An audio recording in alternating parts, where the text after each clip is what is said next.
Hello my dear friend, welcome to my YouTube channel Lux Vision. आज की इस video में हम साइकोलॉजी वाले टॉपिक पर चर्चा करेंगे। आपको ज्ञात होगा कि हमने कई दिनों से जियोग्राफी वाले टॉपिक पर चर्चा की है। इससे पूर्व इकोनॉमिक्स पर और फिर साइंस पर भी हमने विस्तार से चर्चा की है। आज की इस वीडियो में हम साइकोलॉजी के 10 टॉपिक होते हैं, मोस्ट इम्पोर्टेंट होते हैं, जो हर बच्चे को आने चाहिए। हर बच्चे को इसके विषय में पता होना चाहिए। फर्स्ट टॉपिक है emotional intelligence and aptitude and attitude. हम इस इन तीनों टॉपिक पर पढ़ेंगे।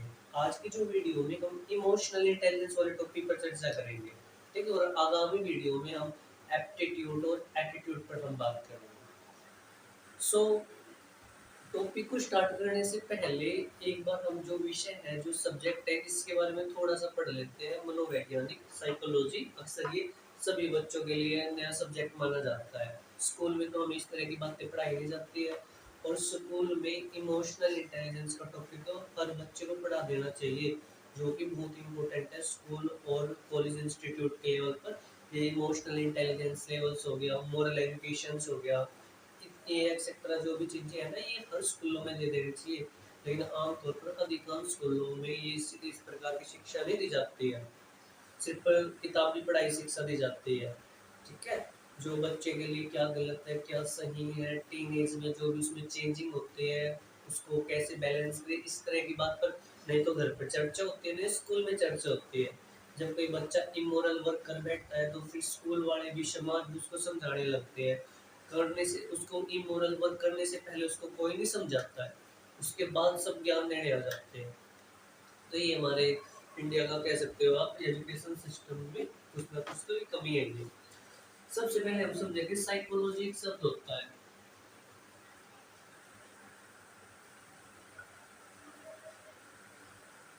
साइकोलॉजी, इसको हम हिंदी में बोलते हैं मनोवैज्ञानिक। मनोवैज्ञानिक, मनोविज्ञान, मनोवैज्ञानिक बोलते हैं मनोविज्ञान विषय। मनोविज्ञान क्या होता है? मनोविज्ञान वह विज्ञान जो हमारे मन का अध्ययन करता है, उसे हम मनोविज्ञान बोलते हैं, उसे हम साइकोलॉजी बोलते हैं। समझेंगे। साइकोलॉजी में 3 टॉपिक है जिस पर हम चर्चा करेंगे विस्तार से। पहला टॉपिक होगा हमारा emotional intelligence. Emotional intelligence, emotional intelligence को हम हिंदी में बोलते हैं भावनात्मक बुद्धिमत्ता। भावनात्मक बुद्धिमत्ता। और फिर एक टॉपिक होता है आपका एटीट्यूड। एटीट्यूड, एटीट्यूड ये वाला एटीट्यूड नहीं, देख मेरा मैसेज नहीं, देख कितना एटीट्यूड है, कितना एटीट्यूड इस लड़की में है, कितना एटीट्यूड इस लड़के में, वो वाला एटीट्यूड नहीं। ये मनोविज्ञान का एक शब्द होता है एटीट्यूड, जिसको हम बोलते हैं अभिवृद्धि। इस पर भी हम चर्चा करेंगे, वेरी वेरी इंपॉर्टेंट है।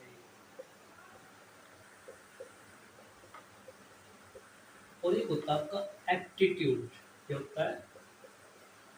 एप्टीट्यूड, जिसको हम बोलते हैं अभिरुचि।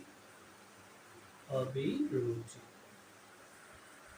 तो आगामी वीडियो में माय डियर फ्रेंड, आने वाली वीडियो में हम इन 3 टॉपिक पर चर्चा करते हुए आपको नजर आएंगे, ठीक है। ये मनोविज्ञान के सबसे महत्वपूर्ण विषय है, और जिसमें से हम आज ये हमारा फर्स्ट टॉपिक है इमोशनल इंटेलिजेंस, भावनात्मक बुद्धिमत्ता। इस पर हम विस्तार से चर्चा करेंगे। एक बार हम इस वर्ड को समझ लेते हैं, मनोविज्ञान क्या होता है।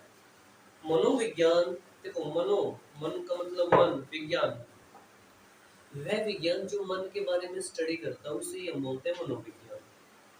अक्सर हम बोलते हैं कि आज मेरा मन दुखी है, आज मेरा मन नहीं है काम करने का।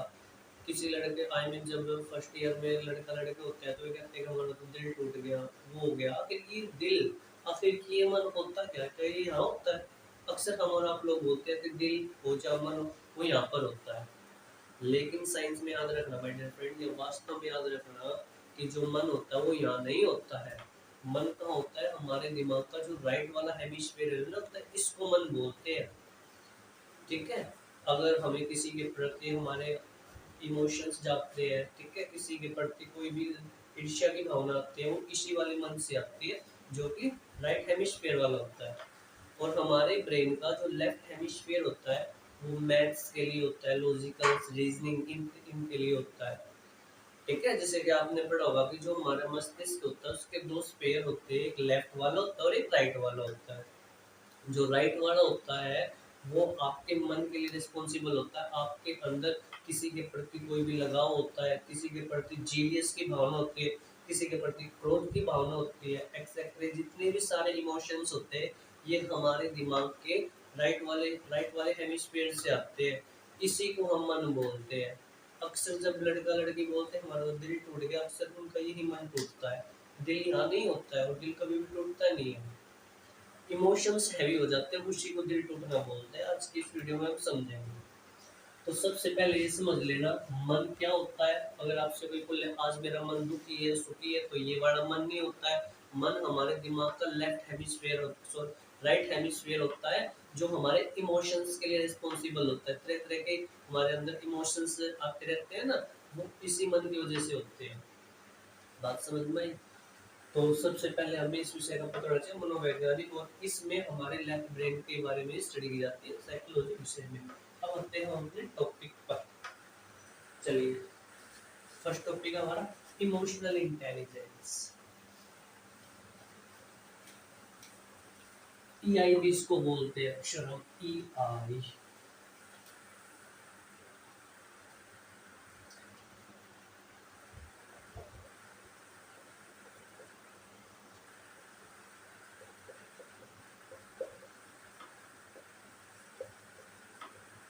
भावनात्मक बुद्धिमत्ता क्या होता है अक्षर ये? देखो, अगर हम बोलते हैं मैकेनिक इंजीनियर, वो इंजीनियर जो मैकेनिक्स की स्टडी करता हो। इलेक्ट्रीशियन इंजीनियर, वो इंजीनियर जो इलेक्ट्रीशियन की स्टडी करता हो, इलेक्ट्रीशियन के क्षेत्र में काम करता हो। तो इसीलिए वो इंटेलिजेंस जो हमारे इमोशंस को कंट्रोल करती है या इमोशन से संबंधित होती है, उसी को हम इमोशनल इंटेलिजेंस बोलते हैं, सिंपल सी लैंग्वेज में। जैसे विस्तार तो से समझेंगे अभी हम। तो इमोशनल इंटेलिजेंस, वो इंटेलिजेंस, वो बुद्धिमत्ता जो हमारे इमोशंस को नियंत्रित करते हैं, उसी को ही हम इमोशनल इंटेलिजेंस बोलते हैं। सबसे पहले इसमें एक शब्द आया होगा इमोशनल, यानी भावनात्मक।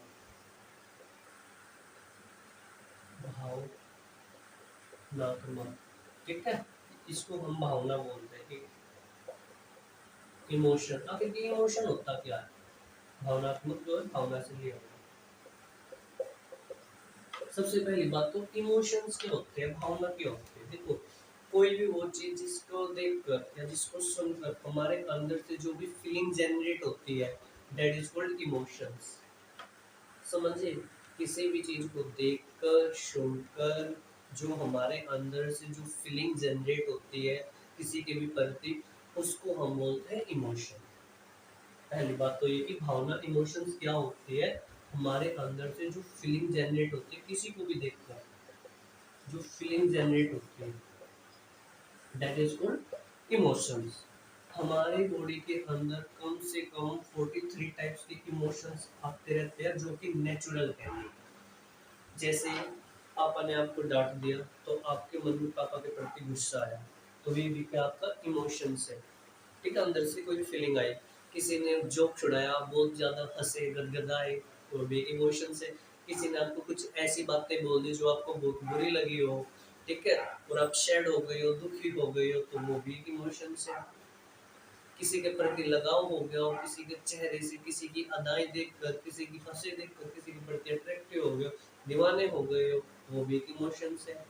किसी से घृणा करते हो, किसी से दुखी हो, किसी से ईर्ष्या करते हो, किसी के गुस्सा हो, ये सब के सब क्या होते हैं, इमोशंस होते हैं। आई होप कि आप इमोशन समझ गए होंगे। क्या होता है, क्रोध हो गया, वो क्रोध हो गया, ठीक है, किसी के प्रति प्रेम हो गया,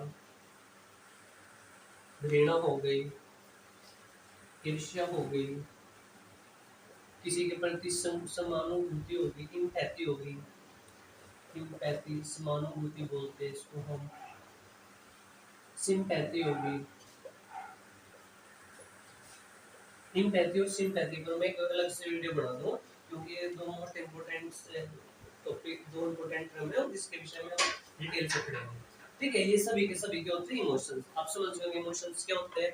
किसी भी चीज को देखकर सुनकर हमारे अंदर से जो फीलिंग जनरेट होती है, या कोई भी स्टिमुलस लगाए हमको, कोई भी प्रेरणा, कोई भी ऐसी बातें बोल दे जिससे हमारा मूड चेंज हो जाए, तो इमोशन जाते हैं, वो इमोशंस है। ठीक है, तो अगर कोई बच्चा वीडियो देख रहा है तो सबसे पहले उसी को ये बात कहना चाहूँगा, अगर आप टीन एज में हो, 15-16 एज में हो, किसी को देखकर अगर लगाव भी हो रहा है तो इसका मतलब कि आप साइकोलॉजिकली बिल्कुल ठीक हो, मानसिक रूप से एकदम स्वस्थ व्यक्ति हो। अगर किसी को इस प्रकार की एक्टिविटीज नहीं हो रही है तो इसका मतलब है कि आपको साइकियाट्रिस्ट से मिल लेना चाहिए, क्योंकि मानव में इस प्रकार के जो इमोशंस जनरेट होते हैं वो नेचुरल है, सामान्य है, ये जनरेट होने चाहिए। और हर इमोशंस हर एज में जनरेट होते हैं। अगर आप हमारी एज लेंगे, जो भी आपकी 15, 16 या 18, 19, 20, इस एज को जो हम टीन एज या गैंग एज बोलते हैं, इस एज में दरअसल कौन कौन से इमोशंस हैवी होते हैं? क्रोध का इमोशंस हैवी होता है, प्रेम का इमोशंस हैवी होता है, ईर्ष्या का भी इमोशंस हैवी होता है। ये कुछ इस प्रकार के इमोशंस है जो इस एज में हैवी होंगे ही होंगे, इसको आप रोक नहीं सकते हो, ये बिल्कुल नेचुरल है, प्राकृतिक है। ठीक है, अगर आपको इस एज में सच में ये होता है तो तनाव लेना नहीं है बिल्कुल, ये उम्र की गलती है। माता पिता को भी समझना चाहिए कि ये उम्र की गलती है। जिस एज में आप हो, ये उस एज के लक्षण है, ये उस एज के ट्रेट्स है। कुछ माता पिता नहीं समझ पाते, जो इलिटरेट होते हैं, अक्सर गाँव में नहीं समझ पाते हैं। ठीक है, अगर किसी बच्चे को किसी से प्रेम होता है तो पता नहीं माँ बाप उसको पिटाई भी करते हैं उसकी, और भी पता नहीं क्या क्या करते हैं। कई गाँवों में तो बहुत ही कुछ करते हैं, बच्चों को भी मार देते हैं, इस तरह की एक्टिविटीज होती है। सो आई होप कि आपको इमोशंस के विषय में समझ में आ गया होगा। अब हम आते हैं अपने असली टॉपिक पर कि इमोशनल इंटेलिजेंस यानी भावनात्मक बुद्धिमत्ता है क्या। अब हम इस पर विस्तार से पढ़ेंगे, ध्यान से समझना। अगर आप बात बात पर रोने लग जाते हो, कोई आपको छोटी छोटी बात बोल दे, बातों बात में रुला दे, इसका मतलब आप इमोशनली इंटेलिजेंस आपके अंदर बहुत ही कम है। अगर कोई ये भी कहते कि मैं कभी नहीं रहूंगा, मैं कदापि नहीं रहूंगा, तो भी इसके अंदर आपके अंदर इमोशनल इंटेलिजेंस बहुत ही कम है। ठीक है, अक्सर भारतीय समाज में एक शब्द चलता है कि मर्द को कभी दर्द नहीं होता। इस शब्द ने पता नहीं भारतीय समाज के कितने पुरुषों को जबरदस्ती दर्द दिया है, ताकि वो फील करे मर्द को दर्द नहीं होता। क्यों नहीं होता है? थोड़ी सी चुटकी काटो दर्द होएगा, सामान्य सी बात है। तो इमोशनल इंटेलिजेंस में आपको याद रखनी है, अगर कोई ये कहे कि मैं तो कदापि नहीं रोता हूँ, छोटी छोटी बातों पे रोने लग जाए, ये अच्छी बात नहीं है। इसका मतलब आपके अंदर इमोशनल इंटेलिजेंस बहुत ही कम है, और इमोशनल इंटेलिजेंस कम होता है तो व्यक्ति ज़्यादा सफल नहीं हो पाता है। आज हम उस पर विस्तार से चर्चा करेंगे। कोई भी व्यक्ति बहुत आगे जाता है, उसके आईक्यू से ज़्यादा, उसके इंटेलिजेंट क्वेश्चन से ज़्यादा उसके इमोशनल इंटेलिजेंस भी डिपेंड करता है। ठीक है, बहुत बड़े मनोवैज्ञानिक थे, वे अक्सर ये उन्होंने एक बात कही थी कि हमारी सफलता के लिए आईक्यू की भूमिका 20% है, 80% जो भूमिका वो किसकी है? इमोशनल इंटेलिजेंस की। अब समझते हैं इसको। इमोशनल इंटेलिजेंस क्या है, तो पहले सिंपल लैंग्वेज में समझेंगे। देखिए, अपनी भावना को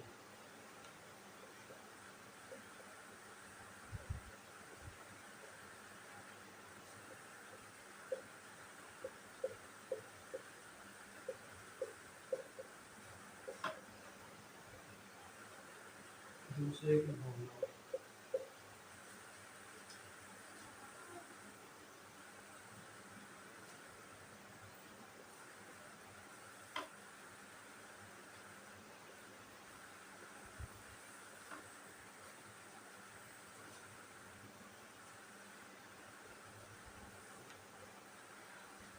मैं सर इसको दोबारा बना लेता हूँ ताकि नीचे लिखने में सहूलियत हो जाए। आप ये ऐसा समझ गए ना, मैं पूरा नाम डिक्टेट नहीं करूँगा, मैं सिर्फ लिखूंगा AI। तो आपको इससे समझ जाना इमोशनल इंटेलिजेंस। ये आपको विजिबल है, पर मैं चेक कर लेता हूँ विजिबल है या नहीं।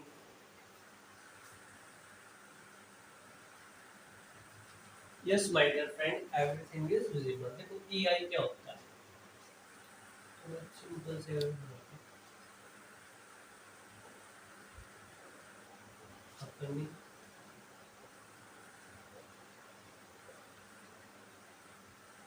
भावनाओं को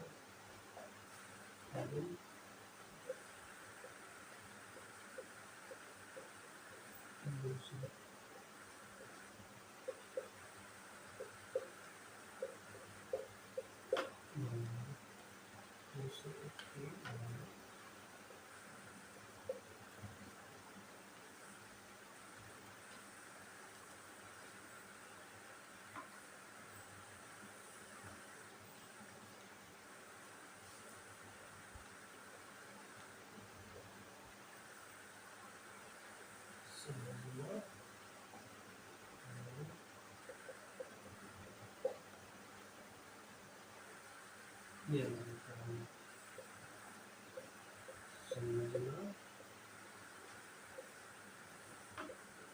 एवं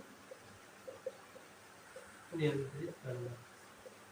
अगर एक लैंग्वेज में अगर मैं आपको ईआई का मतलब समझाना चाहूँ तो वो यही है कि अपनी भावनाओं को और दूसरों की भावनाओं को समझना और नियंत्रित करना, समझना और नियंत्रित करना।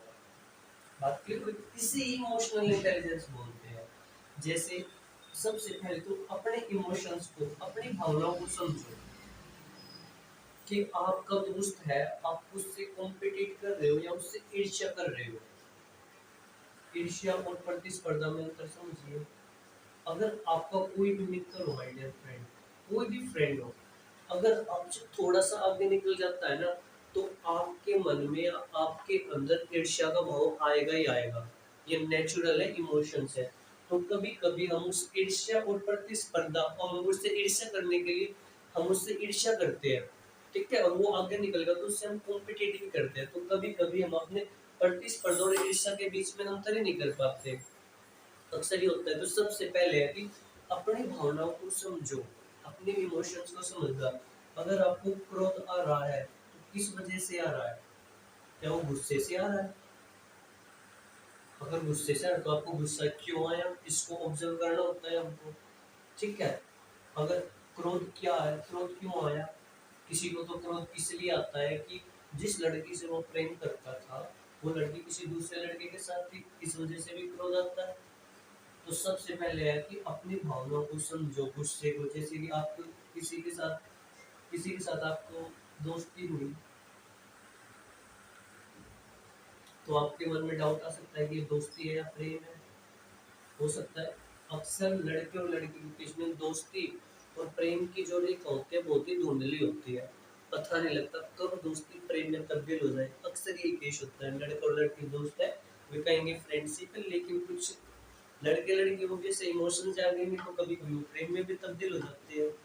सबसे पहली बात तो ये है कि हमें अपने इमोशंस को समझना होता है, सेल्फ अवेयरनेस योर इमोशंस, कि आप अपने इमोशंस को समझिए, आप अपनी भावनाओं को समझिए कि किसको लेकर आपके अंदर क्या भावनाएं आती है।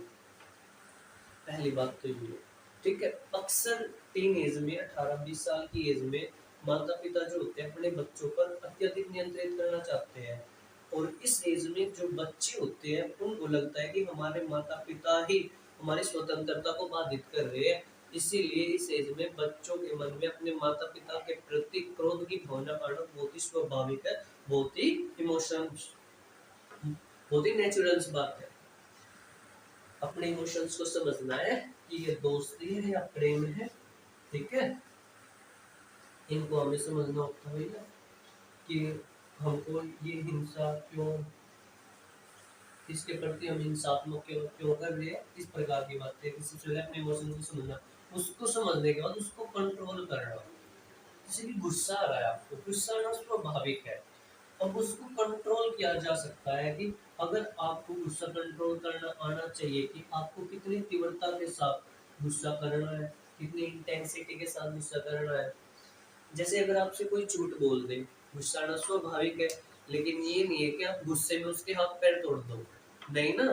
तो उस सिचुएशन में आपको अपने गुस्से को नियंत्रित करना है। आपको ये तय करना है कि आपको यह कितनी इंटेंसिटी के साथ इसको निकालना है, गुस्सा क्यों नहीं निकालना है, सामान्य सी बात है, ठीक है। और कितनी क्वांटिटी में निकालना है। इमोशनल इंटेलिजेंस ये है कि सबसे पहले अपने भावनाओं को समझिए और उसको नियंत्रित कीजिए। अगर कोई भी व्यक्ति अपनी भावनाओं को समझकर नियंत्रित कर लेता है तो घर के आधे से ज्यादा मामले हल हो जाते हैं, ठीक है। समझना ये तो हो गया पहला पक्ष। एक होता है दूसरा कि दूसरों के इमोशंस को समझिए, दूसरों की मनोभावना क्या है। अक्सर जो बच्चे माँ बाप होते हैं अपने बच्चों के इमोशंस को समझ लेते हैं। जैसे बच्चा किसी भी चीज को लेकर उठ जाए तो माता पिता उसको वही चीज ला कर दे देते हैं। क्यों? क्योंकि माता पिता अपने बच्चों के इमोशंस को समझते हैं ध्यान से। तो दूसरों के इमोशंस को समझना और उनको कंट्रोल भी करना। अक्सर जैसे कोई दो दोस्त चल रहे हैं, किसी ने एक दोस्त के ऊपर किसी प्रकार की टिप्पणी कर दी और दूसरा दोस्त उसके इमोशंस को समझ गया कि हाँ यार मेरे दोस्त को ये बात लग गई होगी, तो वो अपने स्तर पर कुछ ऐसा करता है जिससे उस मित्र को राहत मिल जाए।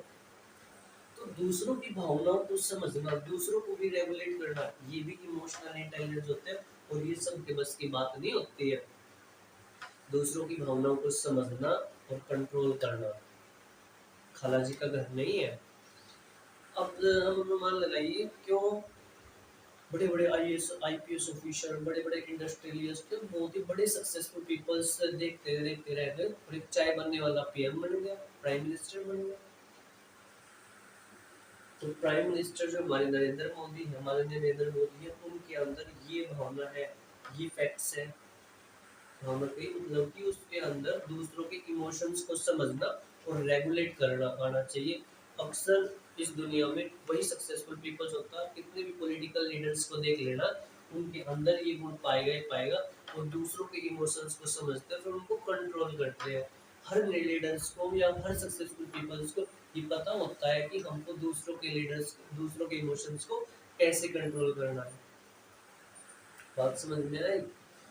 तो अक्सर आपने देखा होगा कि बहुत ही पढ़े लिखे व्यक्ति होते हैं, बहुत ही धुरंधर, एक से एक पीएचडी की है, एक से एक किताबें पढ़ी है, लेकिन ज्यादा सफल नहीं होते।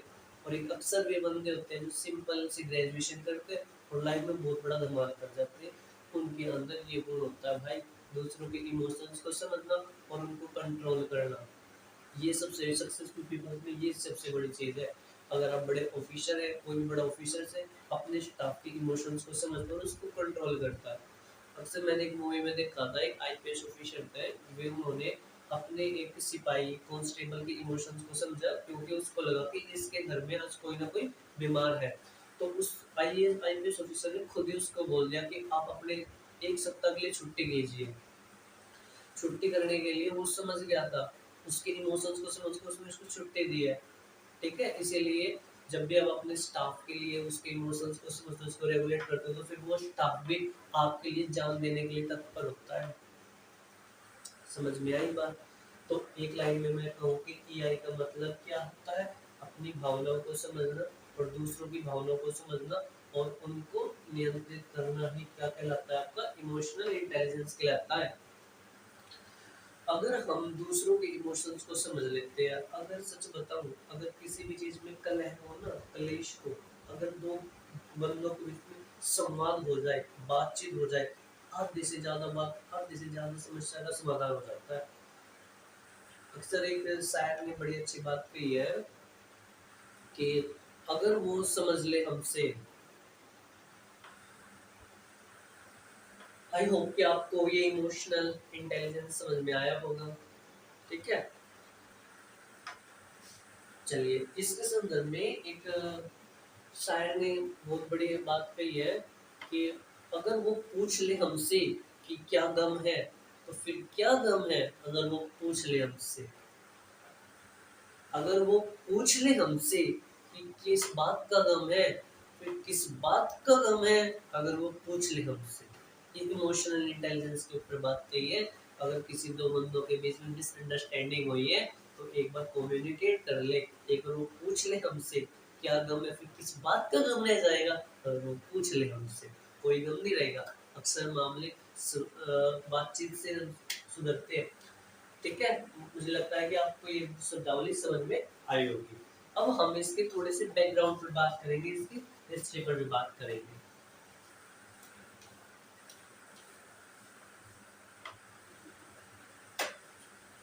देखो माय डियर फ्रेंड,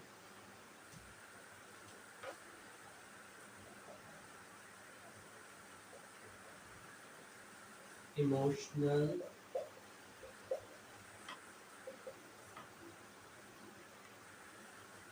इंटेलिजेंस में एक शब्द आता है इंटेलिजेंस। सबसे पहले हम इंटेलिजेंस को समझते हैं, हमने इमोशंस को समझा, अब समझेंगे इंटेलिजेंस क्या होता है। इसको बोलते हैं हम बुद्धिमत्ता।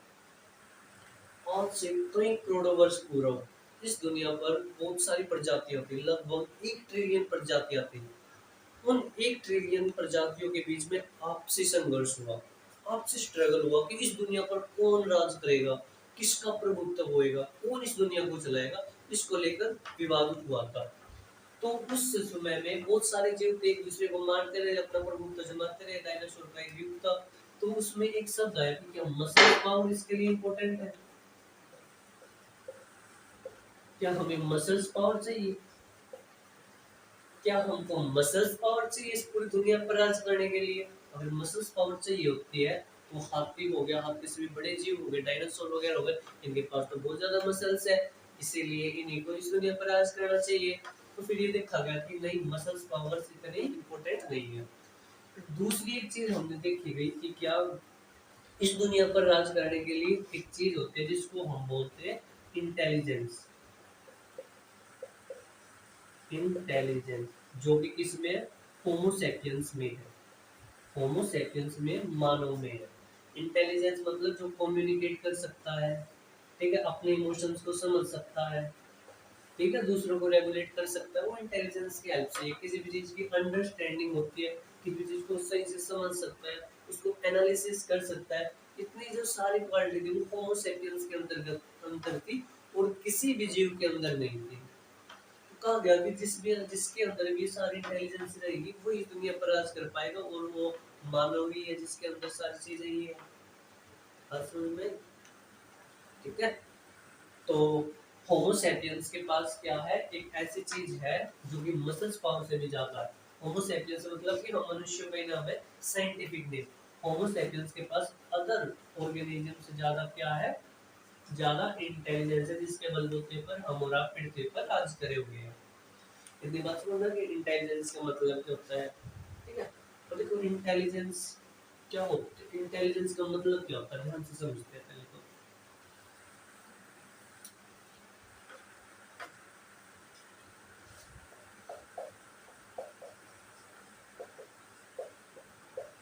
इंटेलिजेंस मतलब बुद्धिमत्ता। देखो इंटेलिजेंस का सिंपल सा मतलब होता है किसी भी चीज की अंडरस्टैंडिंग,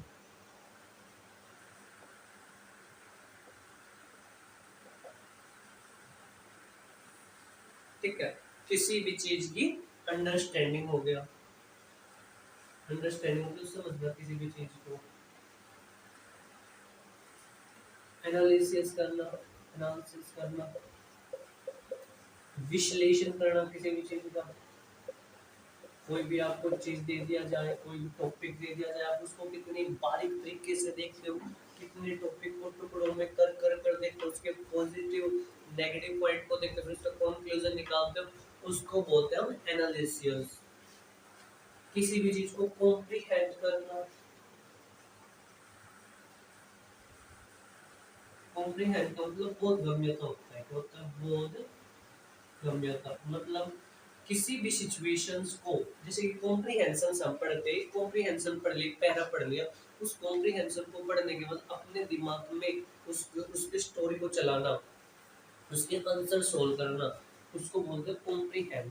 कोई भी सिचुएशन हमको दिए, उस सिचुएशंस को अपने दिमाग में उसको सोचना, ठीक है, उसको उससे पॉजिटिव नेगेटिव पॉइंट्स निकालना, मतलब कि किसी भी चीज को दिमाग के स्तर पर यूज करना होता है, उसको बोलते हैं कॉम्प्रिहेंड करना।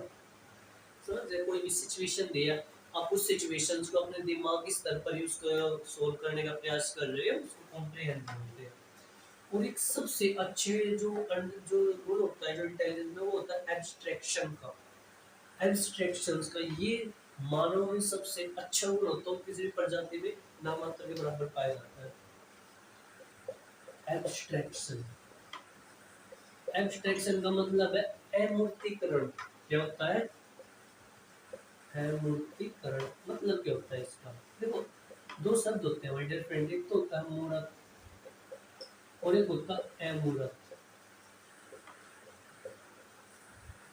क्या होता है ये, मूर्त वो होता है जिसको हम देख पाए, जैसे कि मैं कैमरे को देख रहा हूँ, मैं बोर्ड को देख रहा हूँ, तो ये सब चीज मूर्त है।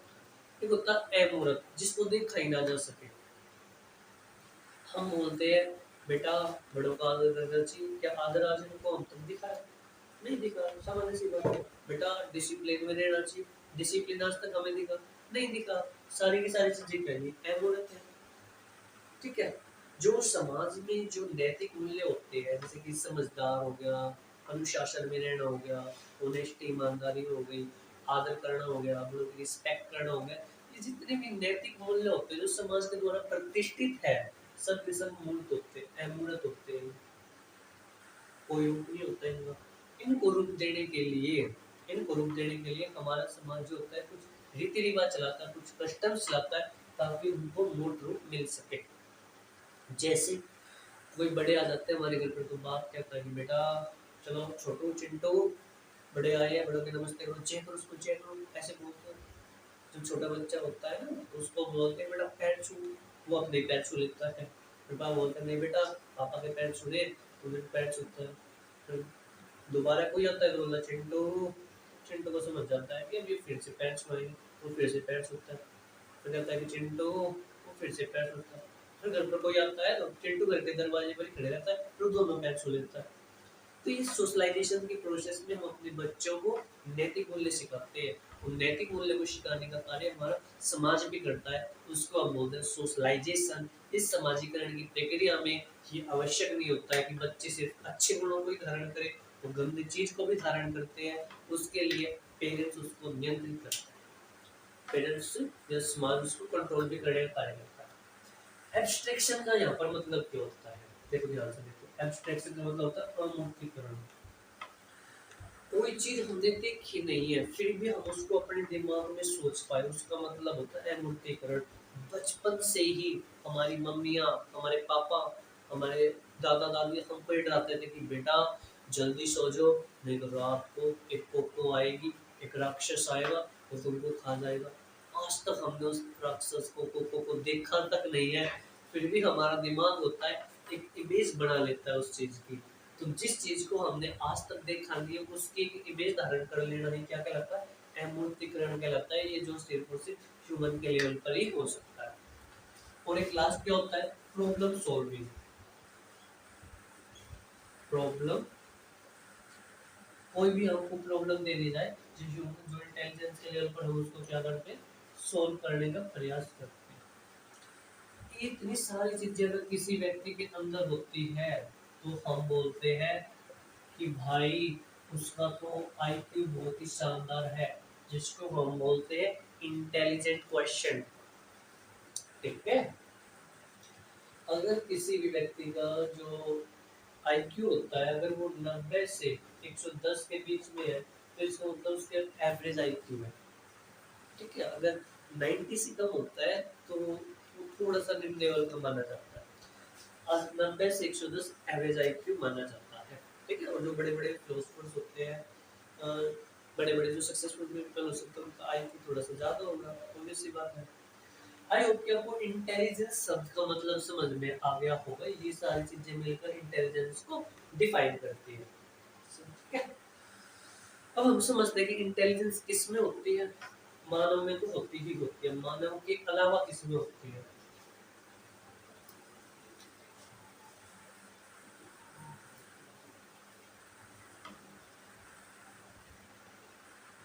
देखिए, इंटेलिजेंस किस में होता है, वस्तु में नहीं होता, किसी वस्तु में इंटेलिजेंस नहीं होता। अगर हम पूछे क्या पेड़ पौधों में होता है, सूरजमुखी का पेड़ होता है, जो सनफ्लावर का पेड़ होता है, वो शन की तरफ जाता है, वो भी उसके बायोलॉजिकल वेपन्स की वजह जाता है। कभी कभी लोग कह देते हैं कि सूरजमुखी का जो पेड़ होता है, या चुई मुई मान लीजिए आप, चुई मुई, ठीक है, सूरजमुखी का पेड़ हो गया जिसको हम बोलते हैं सनफ्लावर।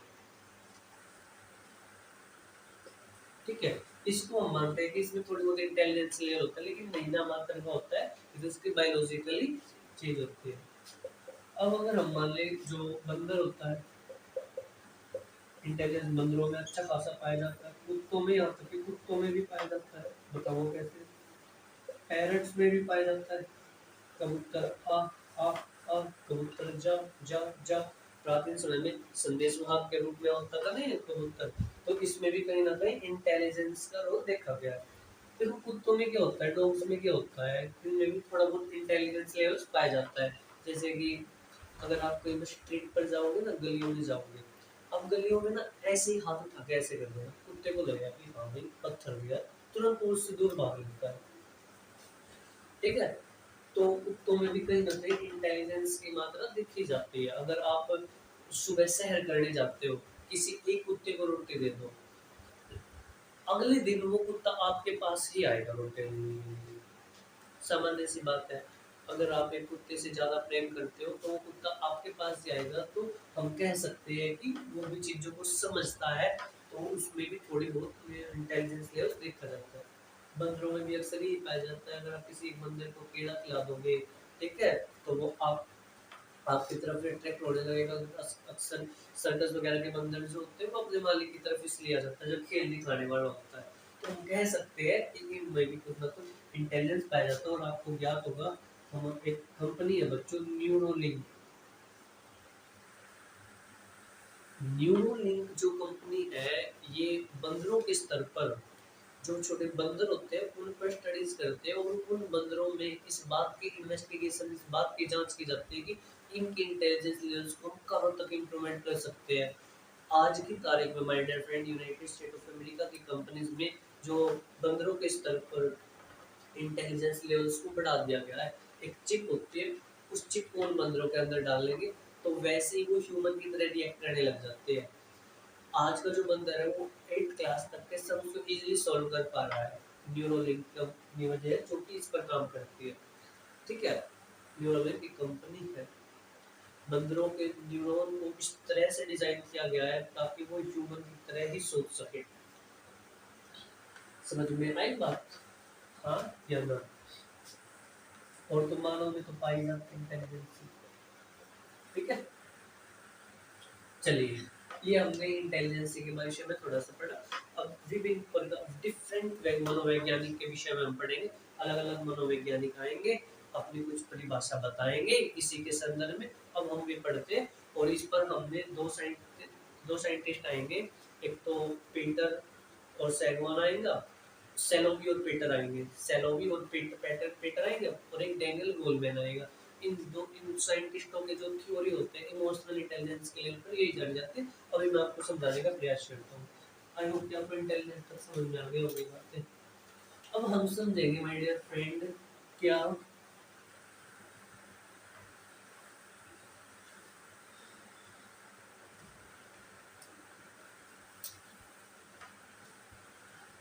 देखिए 1850 के दशक में एक विषय आता है जिसका नाम होता है साइकोलॉजी। मनोवैज्ञानिक विषय आता है साइकोलॉजी। जैसे ये विषय आता है साइकोलॉजी, तो इसी दशक के दौरान इंटेलिजेंस का क्वेश्चन उठने लग जाता है कि आप इतनी इंटेलिजेंसी है क्या। ठीक है, 1850 के दशक में साइकोलॉजी आता है। ये साइकोलॉजी जो विषय होता है ये कहता है कि इंटेलिजेंस क्या है।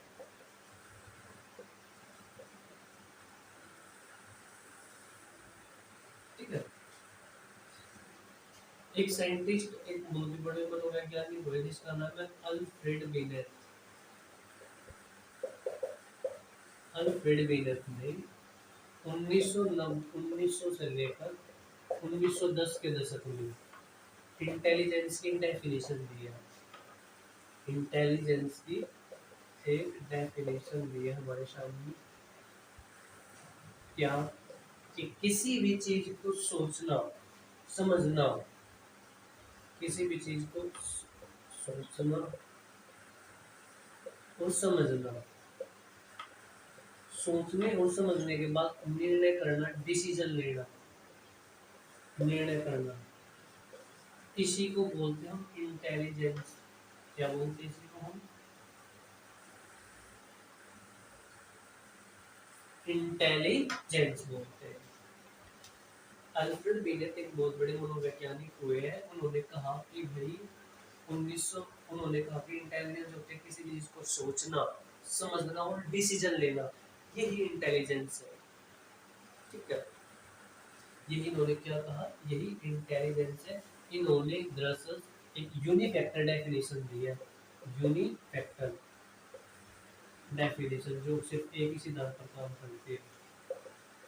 आप खुद बताइए, सोचना समझना ये किसमें हो सकता है? मैथ में हो सकता है, रीजनिंग में हो सकता है, लॉजिकल में हो सकता है। उसी में ही हम सोच समझ कर डिसीजन ले लेते हैं, इसी को इंटेलिजेंस बोलते हैं। अगर कोई भी व्यक्ति अगर एक अच्छा लेखक है, उसको किताब की भाषा ही बहुत ज़्यादा ज्ञान है, हम कह सकते हैं भाषा को उसमें सबसे ज़्यादा ज्ञान होता है लेखक को लिंग्विस्टिक के मामले में। लेकिन उसी लेखक को इलेक्ट्रीशियन के मामले में कुछ नहीं पता हो, तो हम कैसे कह सकते हैं कि वो बंदा इंटेलिजेंट है? इस भाई साहब ने तो कह दिया कि मैं इंटेलिजेंट है कि सोचा समझ निर्णय करना, जो कि मैथ्स रीजनिंग जो इलेक्ट्रीशियंस वगैरह होगी, जो इंजीनियर होते हैं, उनमें एक क्षमता पाई जाती है। साइंटिस्ट को छोड़कर, ठीक है, इंजीनियर को छोड़कर बचे हुए जितने भी व्यक्ति है, आप लेखक ले लीजिए, ठीक है, फिलोसफी वाले ले लीजिए, बड़े बड़े साइकोलॉजिस्ट ले लीजिए, क्या उनके अंदर इंटेलिजेंस नहीं है? इसका मतलब सोचने की बात नहीं होने का, सोचना समझना नेक्स्ट लेगा। जो बड़े बड़े लेखक होते हैं, भाषाई पर अच्छी पकड़ है, इलेक्ट्रीशियन को उसको कुछ विज्ञान नहीं हो, तो हम कह देंगे कि उसके अंदर इंटेलिजेंस लेवल नहीं है। तो ये लैंग्वेज की परिभाषा उतनी सफल नहीं हो पाई। लेकिन आपको याद रखना है कि इंटेलिजेंस के मामले में सबसे पहले जो परिभाषा थी वो अल्फ्रेड बिनेट जी ने दी है। यहाँ तक बात स्पष्ट होगी आपका? चलिए आगे। फिर इसके उपरांत माय डियर फ्रेंड 1923 में 1927 में चार्ल्स स्पियरमैन आते हैं। चार इनके साइंटिस्टों के नाम याद जरूर रखना, इनके विषय में पढ़ना समय लगे तो आपको। 1927 की बात है माय डियर फ्रेंड, 1927। एक बहुत बड़ी साइकोलॉजिस्ट हुए जिसका नाम है Charles Spearman. Charles Spearman. Charles Spearman ji क्या कहते हैं? चार्ल्स स्पियरमैन ने इंटेलिजेंस को टू यूनिट फैक्टर पर लेवल पर डिफाइन किया। इन्होंने इंटेलिजेंस को two unit factor, two unit definition दी इन्होंने। इन्होंने क्या था भाई कि किसी भी व्यक्ति के अंदर दो तरह की इंटेलिजेंस लेवल होती है। एक तो स्पेसिफिक होती है और एक जनरल होती है। जनरल होते हैं जो ऑपरेशन में काम आए, ऑपरेशनली जो काम आए, ऑपरेशन में काम, और ये स्पेसिफिक होती है उसके क्षेत्र विशेष में। जैसे एक बहुत ही बड़ा क्या है, बिजनेसमैन है, तो उसके अंदर दरअसल कम्युनिकेट की, ठीक है, स्पीच देने की या मैनेजमेंट की अच्छी स्पेसिफिक इंटेलिजेंस है, तो वो उसकी स्पेसिफिक में आ जाएगी। लेकिन उसके अतिरिक्त भी उसको और भी काम आता है, जैसे कि उसको लिखना भी आता है, उसको सिंगिंग भी आती है, वो उसकी जनरल हो जाएगी। स्पेसिफिक का मतलब है कि किसी भी व्यक्ति के अंदर वो गुण होना जिसकी वजह से वो बहुत ही सफल है। जैसे कि लेखक के अंदर अगर हम मान लें कि लिंग्विस्टिक, लेखक के अंदर भाषा का सबसे अच्छा क्या है, पकड़ है, तो वो उसका क्या होगा, स्पेसिफिक इंटेलिजेंस ही होगी। लेकिन उस लेखक को भाषा के अतिरिक्त और भी कुछ आता है, जैसे उसको सिंगिंग आती है, ठीक है, उसको स्पीकर आता है, वो अच्छा बोल लेता है, ये उसके मतलब इतनी स्पेसिफिक नहीं, उसमें इसकी इतनी पकड़ नहीं है, उसको हम जनरल में लेंगे। स्पेसिफिक का मतलब है कि जिस भी चीज में या जिस भी इंटेलिजेंस में उस व्यक्ति की ज्यादा पकड़ होती है, तो उसको हम स्पेसिफिक इंटेलिजेंस के रूप में परिभाषित करते हैं।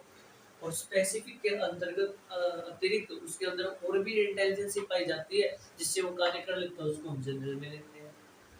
तो बात स्पष्ट हुई। जैसे कि एक स्पीकर होता है, मोटिवेशनल स्पीकर होता है, उसके अंदर कम्युनिकेट की स्पेसिफिक इंटेलिजेंस होती है।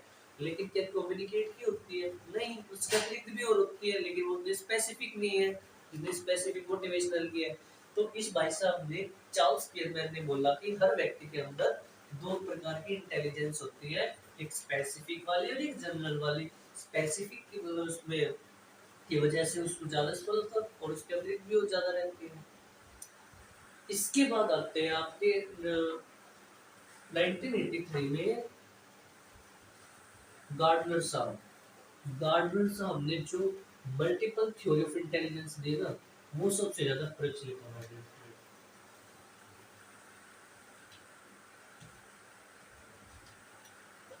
1983 में गार्डनर साहब आते हैं, ठीक है।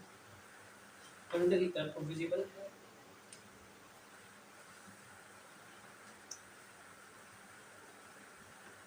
1983 में हॉवर्ड गार्डनर आते हैं, या गार्डनर बोल रहे हैं आप, Howard gardener.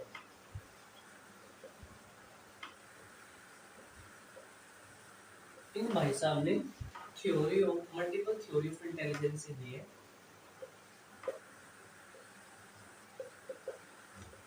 Multiple of theory intelligence, theory of multiple intelligence बोलते इसको।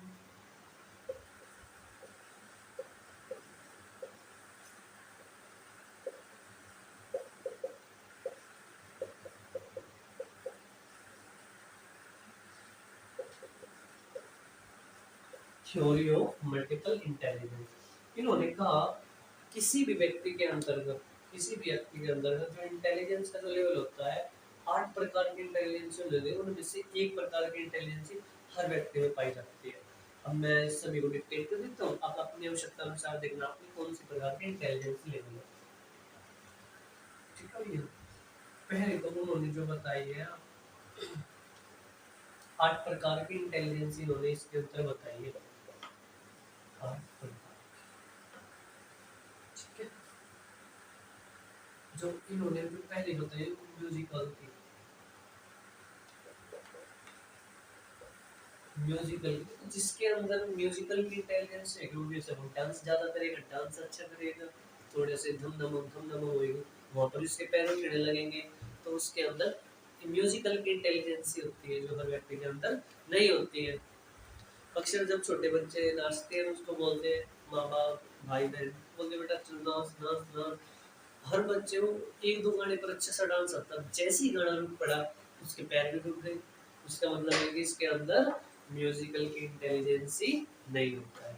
तो जिसके सामने से जिसके अंदर म्यूजिकल की इंटेलिजेंस ही होगी, उसको म्यूजिक सुनना, म्यूजिक गाना अच्छा लगेगा, उसको डांस करना अच्छा लगेगा, सिंपल सी बात है, ठीक है। एक होती है नेचुरलिस्टिक इंटेलिजेंस,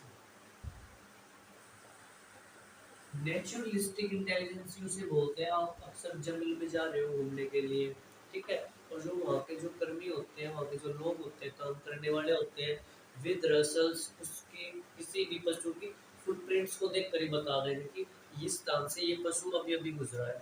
तो इसका मतलब है कि उसके अंदर नेचुरलिस्टिक इंटेलिजेंस है। बड़े बड़े वैज्ञानिक होते हैं, बहुत ही बड़े बड़े लोग होते हैं, हवा को देख कर बता देते हैं कि अब साइक्लोन आने वाला है भाई, तगड़ा साइक्लोन आएगा, नेचुरलिस्टिक है वो। बड़े बड़े लोग बता देते हैं कि थोड़ी सी कुछ होने पर है कि अब ये प्राकृतिक घटना घटने वाली है, नेचुरलिस्टिक इंटेलिजेंस है, सब में नहीं होती है, बात स्पष्ट है।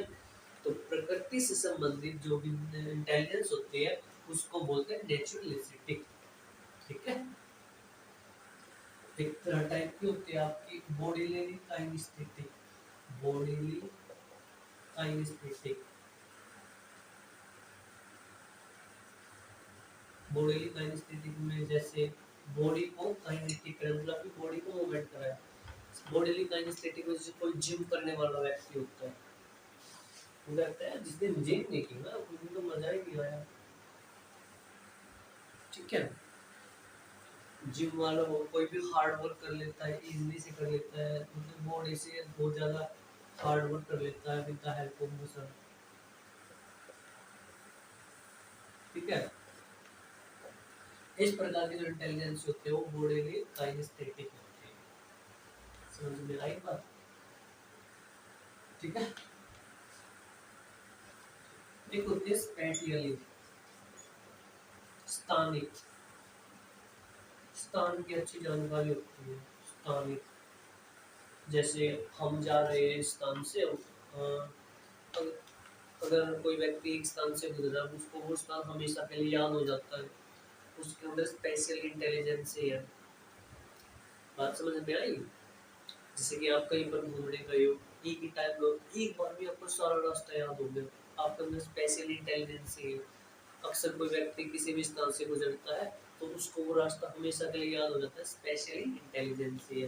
ठीक है, उसको हम बोलते हैं स्पेशली इंटेलिजेंस।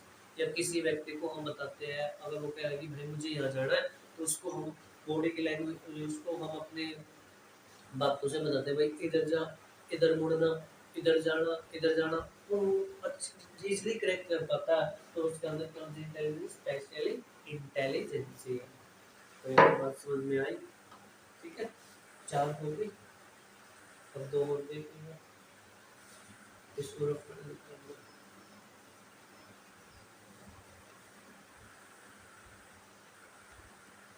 एक होती है इंटरपर्सनल स्किल।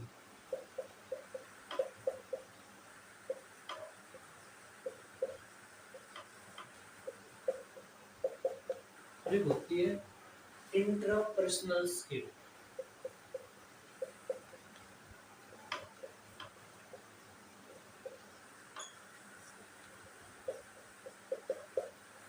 देखो, इंटरपर्सनल स्किल का मतलब क्या होता है, किसी दूसरे, इंटर का मतलब होता है अंतर, किसी दूसरे व्यक्ति को अपनी तरफ अट्रैक्ट करने की जो स्किल होती है वो होती है इंटरपर्सनल स्किल।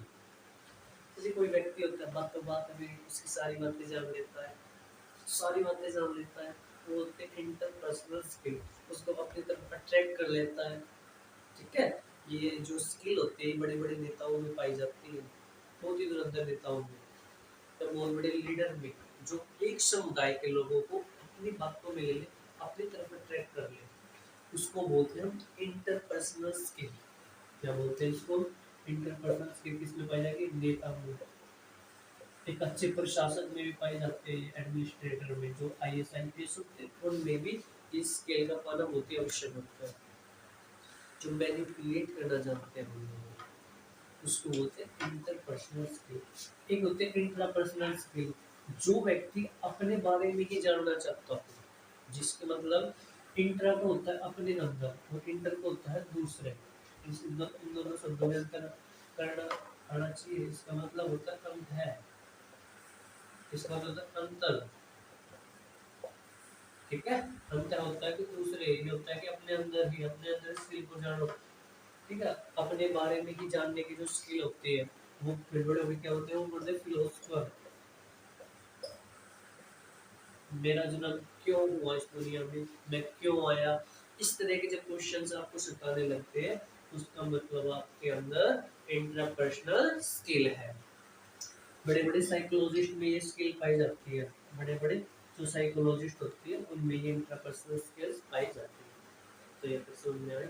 स्किल देखते हैं, देखो दो कौन सी, 1 2 3 4 5 6, अब दो स्किल देखते हैं हम।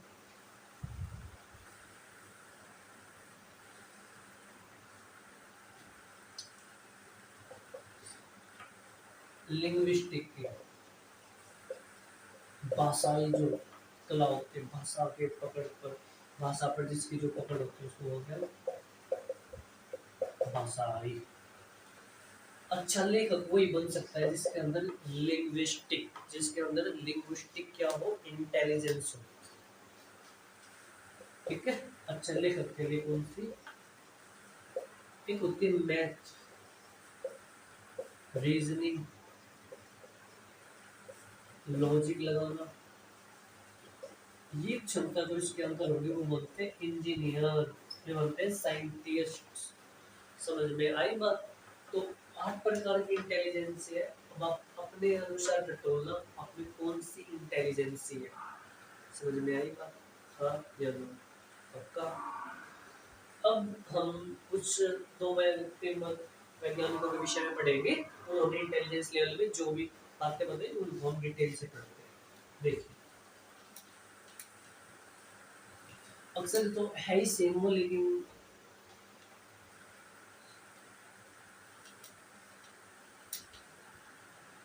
एआई के संदर्भ में कुछ साइंटिस्ट आते हैं, जैसे वो देखते हैं, एक आते हैं Peter and Salovey, Peter and Salovey, Peter और सैलोवी, दो साइंटिस्ट हैं। एक आते हैं Daniel Goleman, Daniel Goleman. Goleman है भाई, सब गोलमान है, राइट, है ना। पीटर सेलोवी एक साइंटिस्ट है ये। इन्होंने अपनी अलग थ्योरी दी, इन्होंने अलग थ्योरी दी। सबसे प्रचलित थ्योरी इस भाई साहब की है, डैनियल गोलमैन की है एक, लेकिन काम इन्होंने बहुत ही दिनों किया। सबसे इमोशनल इंटेलिजेंस के लेवल पर अगर आपसे अगर कोई पूछे कि किसकी सबसे ज्यादा महत्वपूर्ण थ्योरी है, तो डैनियल गोलमैन का ही नाम लेना। अक्सर इसको भी पूछ लेते हैं, कभी कभी तो हम इनको भी बात करेंगे, है दोनों का एक ही क्रक्स बात। ठीक है, सबसे पहले हम इनके इस पर हम टॉपिक पर हम चर्चा करेंगे। ठीक है मैं डियर फ्रेंड, उससे पूर्व में लिंक डाल देता हूँ, एक मिनट रुकना।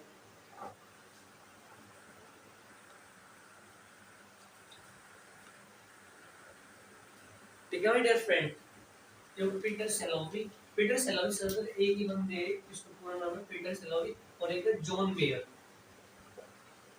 जॉन मेयर, ये दो साइंटिस्ट हैं। ये मैं आपको कनेक्ट कर दे रहा हूँ।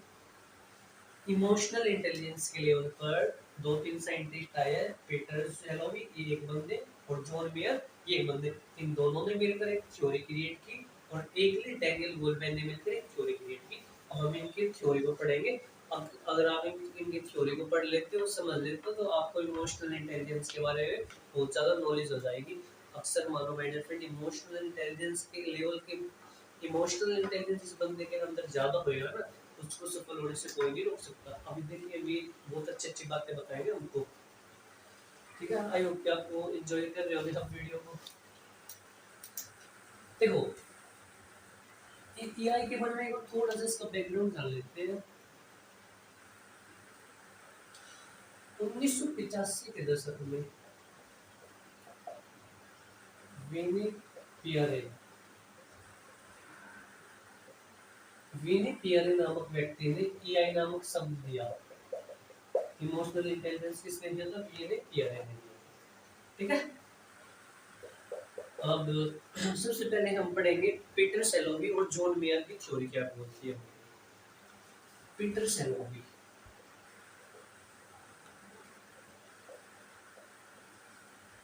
Peter Salovey and John Mayer, इनकी थ्योरी क्या बोलती है। इन्होंने एक मिलकर एक बुक लिखी थी, व्हाट इज 1977 में इन्होंने एक पुस्तक लिखी है my dear friend, what is AI. What is AI, emotional intelligence क्या होता है। Peter Salovey and John Mayer ने मिलकर ये पुस्तक लिखी है, इमोशनल इंटेलिजेंस क्या है। ठीक है, देखिए इन्होंने कौन सी थ्योरी दी, उन्होंने अपनी थ्योरी में चार बातें बताई है। रिसीविंग इमोशन, रिसीविंग इमोशंस, भावनाओं को प्रत्यक्ष करना। इसका मतलब क्या होता है? भावनाओं को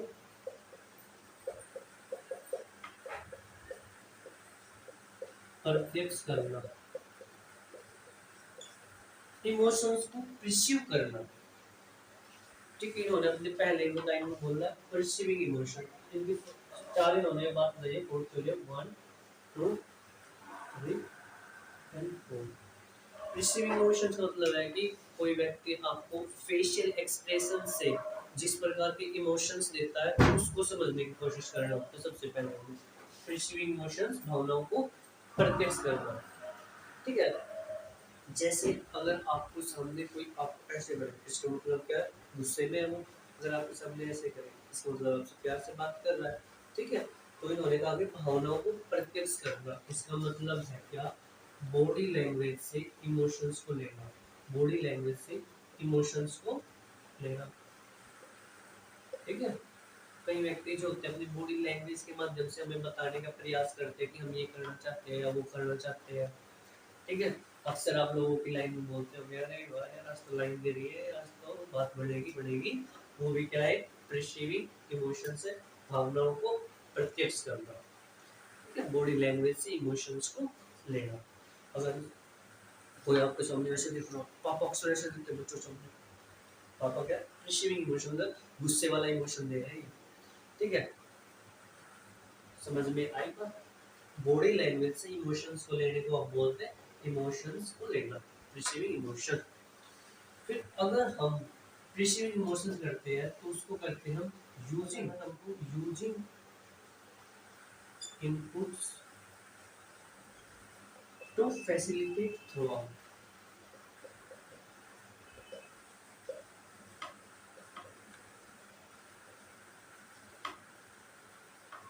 ठीक है, मतलब जो भी अपने बॉडी लैंग्वेज से जो भी इमोशन लिया है उसको विचार के स्तर पर लाना,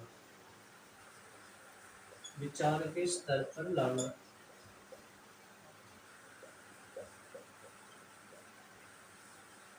बॉडी लैंग्वेज से उसने इमोशन किया उसको विचार के स्तर पर, जैसे अगर आप तो मुस्कुराए मुस्कुराए, आप अगर बात तो बनेगी, बात करते ही ऊपर बात तो करनी पड़ेगी, तो मतलब आप उस इमोशंस को क्या कह रहे हो, विचार के स्तर पर लाए। ठीक है, आपका फादर आपसे गुस्सा ऐसे लगता है आपको उठाई हो रही है, आप जो इमोशंस जो अपने बॉडी लैंग्वेज से लिए उसको अगर आप अपने विचार के स्तर पर ला रहे हो तो उसको हम बोलते हैं using inputs to facilitate throughout. बात समझ में आई, हाँ या ना? ठीक है, फिर उसके बाद हम इमोशंस को विचार के स्तर पर ले आते हैं, फिर उन इमोशंस की हमें क्या करनी होती है, अंडरस्टैंडिंग, उनको समझो कि हाँ क्यों पापा गुस्सा है आज, आज मैंने शायद स्कूल में कुछ ना कुछ गलत काम कर ही दिया होगा इसीलिए पापा गुस्सा है, इसीलिए पापा पापा बॉडी लैंग्वेज से इस तरह के एक्सप्रेशंस कर रहे हैं। तो उसको हम बोलते हैं इमोशंस को अंडरस्टैंडिंग करना। तो जब अंडरस्टैंडिंग हो जाती है, इमोशंस समझ में आ जाते हैं हमारे, तो फिर हमें उसको फोर्थ चरण में हमें क्या करना होता है, उसका रेगुलेशन, रेगुलेशंस उसको नियंत्रित करना होता है। एग्जाम्पल से समझिए माय डियर फ्रेंड, सबसे पहले हमको क्या करना होता है, परसीविंग इमोशंस की जो भी भावनाएं होती है उसको प्रत्येक स्तर से लाना, बॉडी लैंग्वेज से जो भी हमें भावनाएं मिल रही है उसको कलेक्ट करना, उसको बोलते हैं परसीविंग इमोशन, इमोशंस को परसीव करना।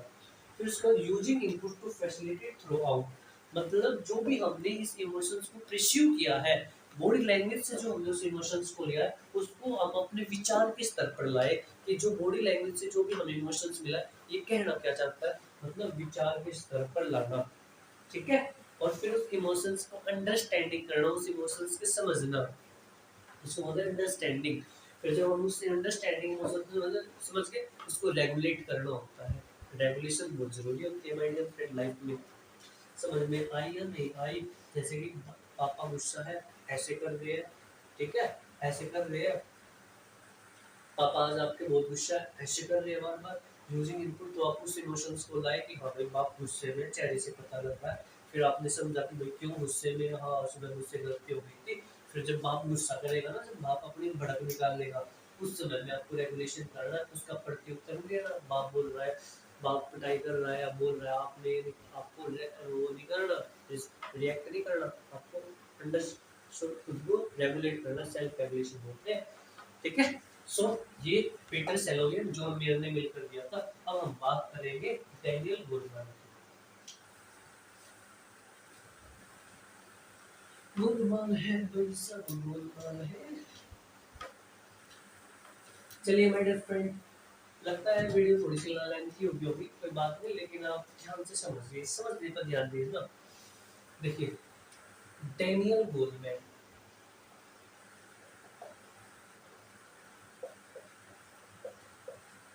डैनियल गोलमैन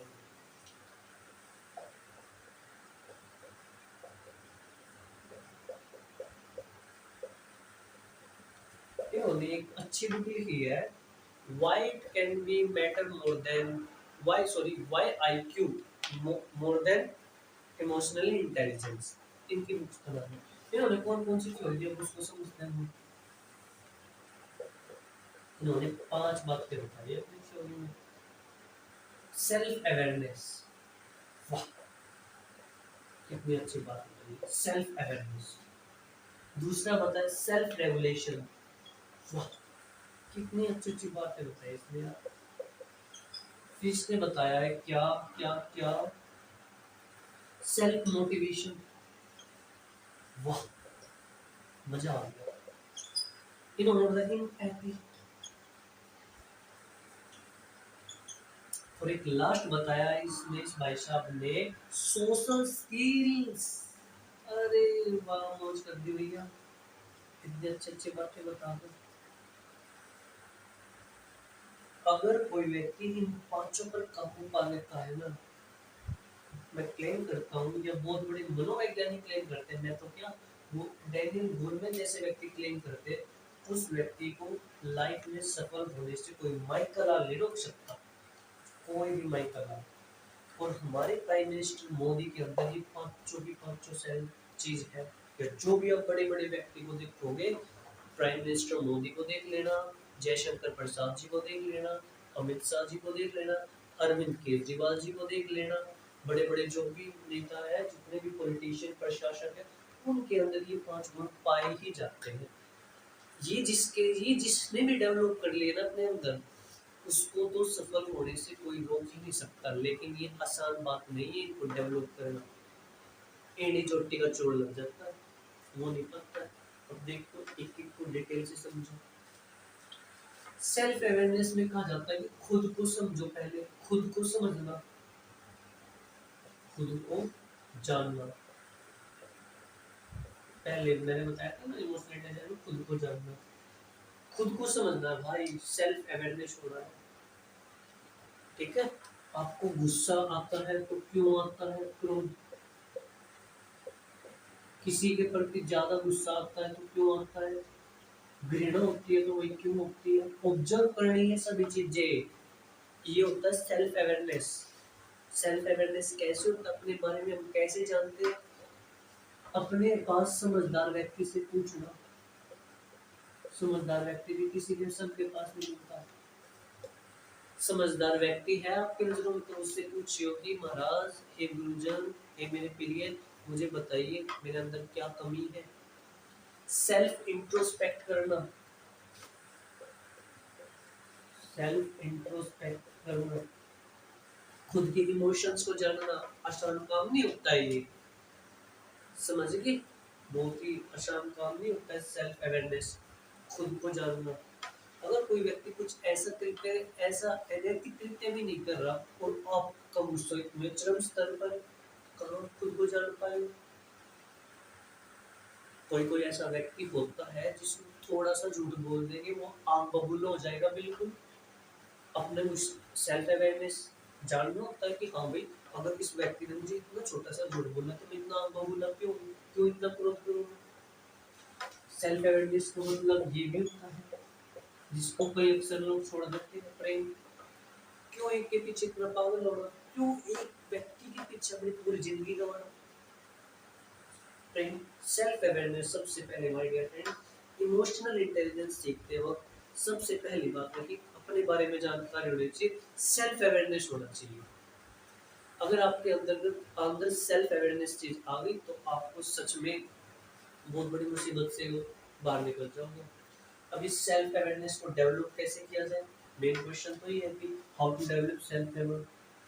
तो वही बात होता है, मैंने एक तो डायरी लिखनी होती है भाई, डायरी से सच में अपनी कमी पता लगती है। जब बंदा, कोई भी बंदी अपने सेल्फ अवेयरनेस हो जाते हैं तो वे खुद को इम्प्रूवमेंट भी करने लगते हैं। उनको पता लग जाता है कि ये मेरा वीक सेक्शन है, ये मेरा स्ट्रॉन्ग सेक्शन है। अगर तो मैं उसको क्या करूँगा, उसमें इम्प्रूवमेंट करने लगेगा। सेल्फ अवेयरनेस का मतलब है, जैसे कि मैं दो बच्चों के बीच में खड़ा हूँ या दो महफिल में खड़ा हूँ, वहीं मैं आंसू बहाने लग जाऊँ तो मैं उन आंसुओं को नियंत्रित कर पाऊंगा, हाँ या ना। कोई छोटी छोटी बात पे मुझे ना रुलाए, उसको बोलते हैं सेल्फ अवेयरनेस, खुद को जानना। और हर व्यक्ति अपने आप को नहीं जान पाता है। सबसे बड़ी बात क्या है कि सेल्फ अवेयरनेस होना बहुत जरूरी है कि हाँ, मुझे ये बात अच्छी नहीं लगती है, मुझे इसमें थोड़ी सी इम्प्रूवमेंट करना है, मुझे थोड़ी थोड़ी बातों पर नहीं रोना है। इस तरह के जो होते हैं उसको बोलते हैं बच्चों सेल्फ अवेयरनेस, खुद को जानना। तक बात समझ में, खुद को जानना। खुद को कैसे जानते हैं, सबसे पहले डायरी लीजिए, अपने पास समझदार व्यक्ति से बात कीजिए जो आपको अच्छा मानते हैं, उससे अपनी कमियां पूछिए, बताइए मुझे क्या कमी है, क्या मुझे इम्प्रूवमेंट करना चाहिए, क्या नहीं करना चाहिए। It's a very important point friend, self awareness होना, खुद को जानना। बात समझ में आई। अक्सर आप लोगों को सामान्य सी बात है, मुझ में भी है या इस एज में जो बच्चे हैं, अपने माता पिता दादा दादी अगर हमको कुछ भी टोके तो सच में गुस्सा आता है। इसमें आपकी गलती नहीं, इसमें आपकी एज की गलती है। जिस एज में होते हैं उस एज में क्रोध वाला वो जो इमोशंस रहता है वो हैवी रहता है, समय समय के ऊपर चेंज होते रहते हैं। इमोशनल इंटेलिजेंस के लेवल पर सीखना है तो बच्चों आज से ये काम कर दीजिएगा। सेल्फ अवेयरनेस होना जरूरी है, खुद को जानो सबसे पहले कि आपके अंदर से जो इमोशंस होते हैं वो किस एक्ट को देखकर जन्म लेते हैं, उन एक्ट को पहचानना, इसे बोलते हैं हम सेल्फ अवेयर। हर व्यक्ति का अलग अलग होता है। जैसे कि कोई व्यक्ति पढ़ाई कर रहा है, थोड़ा सा उसके रूप को डिस्टर्ब, इतना गुस्सा हो जाएगा बहुत ज्यादा। भाई गुस्सा होना लाजमी है, लेकिन थोड़ा सा उसको रेगुलेट करके, क्या पता कोई व्यक्ति आपको जरूरी इन्फॉर्मेशन देने के लिए आया हो, कोई बच्चे नहीं सहन कर पाते हैं। अक्सर आप इन बूढ़े लोगों को बताओगे ना, उनको समझ में नहीं है क्योंकि वो सीखने के लिए भी तत्पर नहीं, हमें उनकी एज है। ये जो इमोशनल इंटेलिजेंस है ये हम और आपकी एज में सीखने की चॉइस होती है। अपने आप को जानो सबसे पहले, आपके अंदर जो भी गुस्सा उठा है उसको रिएक्ट मत करो, उसको ऑब्जर्व करो कि हमको गुस्सा क्यों आया है। क्या इतनी बड़ी बात होगी कि हमको गुस्सा आना इतना स्वाभाविक है? इतनी बड़ी बात होगी कि हम उसको इतनी घृणा करें? क्या इतनी बड़ी बात हो गई कि हम उसके बिना नहीं रह सकते?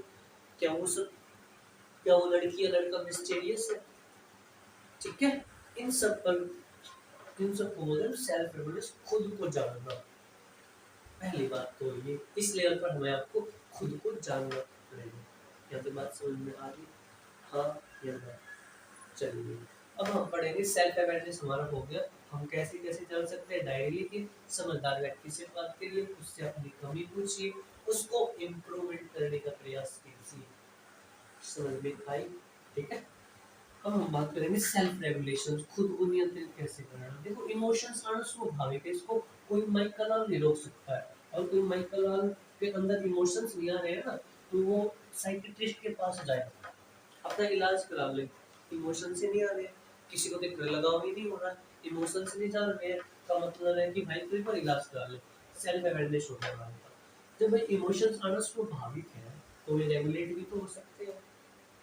हमें पता है कि गुस्सा आना स्वाभाविक है, बिल्कुल गुस्सा आएगा, लेकिन क्रोध आएगा, उसको किस मात्रा में, कितनी क्वांटिटी के साथ, कितनी इंटेंसिटी के साथ, ठीक है। गुस्सा क्रोध प्रेम जो भी इमोशंस है ये आने स्वाभाविक, इसको रोक नहीं सकता, लेकिन कितनी क्वांटिटी के साथ इसको एक्सप्रेस करना है, कितनी इंटेंसिटी के साथ एक्सप्रेस करना है, ये भी आना चाहिए। इसको बोलते हैं सेल्फ रेगुलेशन। अगर माता पिता हमको कुछ बातें बता रहे हैं, कुछ इस प्रकार की बातें बता रहे हैं जिससे हमारे स्वतंत्रता बाधित होती है, इंडिपेंडेंस बाधित होती है, तो स्वाभाविक सी बात है कि हमको क्रोध आएगा। लेकिन इस प्रकार से रेगुलेट, इस प्रकार से उसको एक्सप्रेस नहीं करना जिससे फादर की इज्जत मिट्टी में मिल जाए। जिसको भाई क्वांटिटी देखनी है, आपको इंटेंसिटी देखनी है, किस तीव्रता में आपको कर रहे हो गुस्सा, उसको कंट्रोल करना है। सबसे बड़ी बात तो ये कंट्रोल करना। जब जब आपके सामने गुस्सा आए, क्रोध आए ना किसी के भी प्रति, तो एक बार आप उस व्यक्ति की जगह खुद को रख कर देख लेना, अगर भाई मैं इसकी जगह में होता तो क्या मैं तब भी इतना गुस्सा करता? ठीक है। किसी के प्रति गुस्सा आप सारी चीज समझ सकते हो, प्रेम भी हो गया, घृणा भी हो गया, ठीक है। जितने भी सारे इमोशंस वगैरह होते हैं, इनको कितनी क्वांटिटी में एक्सप्रेस करना होता है, कितनी इंटेंसिटी के साथ एक्सप्रेस करना होता है, इनको कंट्रोल करना होता है, नहीं करना होता है, इनको सेल्फ रेगुलेशन बोलते हैं। खुद को नियंत्रित रखना होता है, सेल्फ रेगुलेट होना जरूरी है। अगर बात समझ में आई? हाँ या ना? जो बड़े बड़े जो ऑफिशियल्स होते हैं ना, उनके अंतर्गत सेल्फ रेगुलेशन की बहुत बड़ी क्षमता होती है।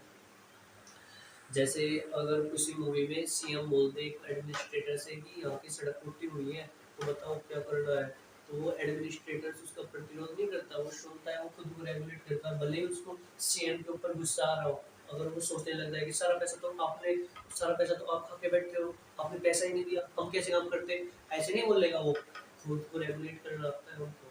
बड़े बड़े सफल व्यक्ति को खुद को रेगुलेशन करना आता है। बात समझ में आई? ठीक है। और देख लेता हूँ ये विजिबल है या नहीं।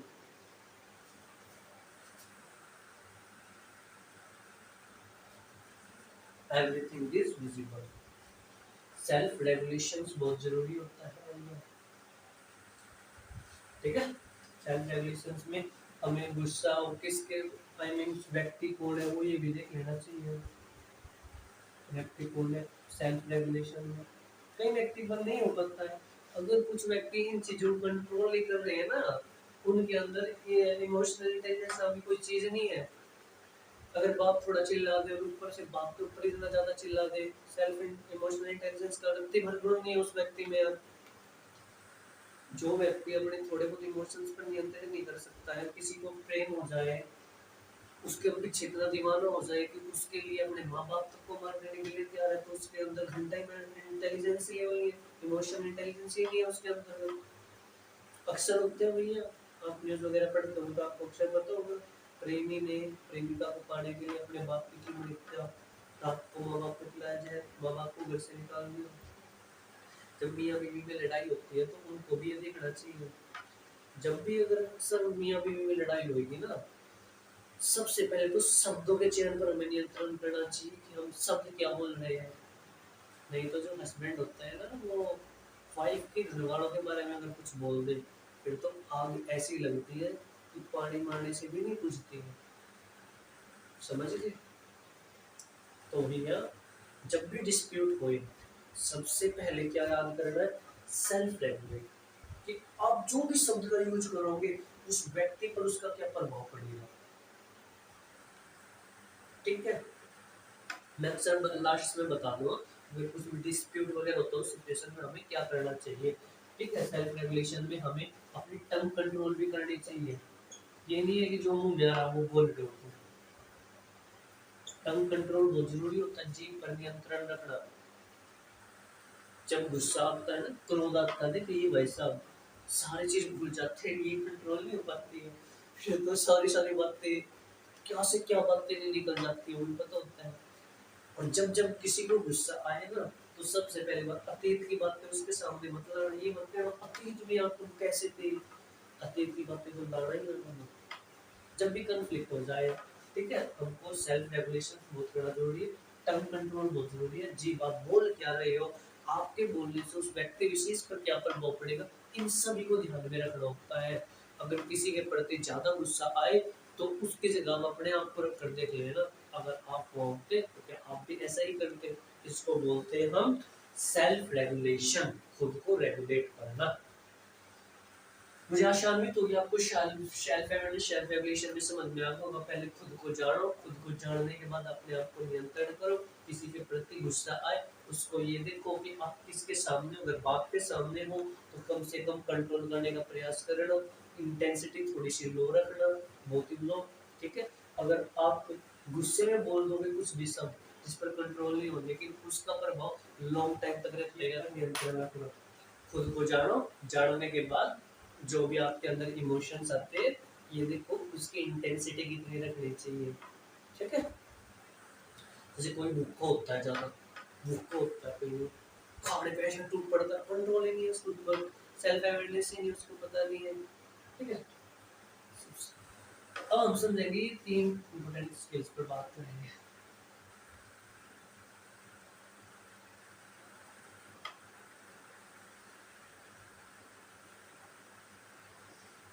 सेल्फ मोटिवेशन, खुद को मोटिवेट करना। जब जब आप एंजाइटी के शिकार हो, जब जब आप डिप्रेशन के शिकार हो, डिप्रेशन बहुत बुरी सिचुएशन है भैया। आजकल के लड़के लड़के की बोलते हैं हम तो डिप्रेशन में जा रहे हैं, जो ये बोलते हैं उनको डिप्रेशन का मतलब तक नहीं पता होता है। डिप्रेशन ऐसी सिचुएशन होती है, मेरे दुश्मन के दुश्मन के दुश्मन को भी नहीं है, इतनी बुरी स्थिति होती है डिप्रेशन।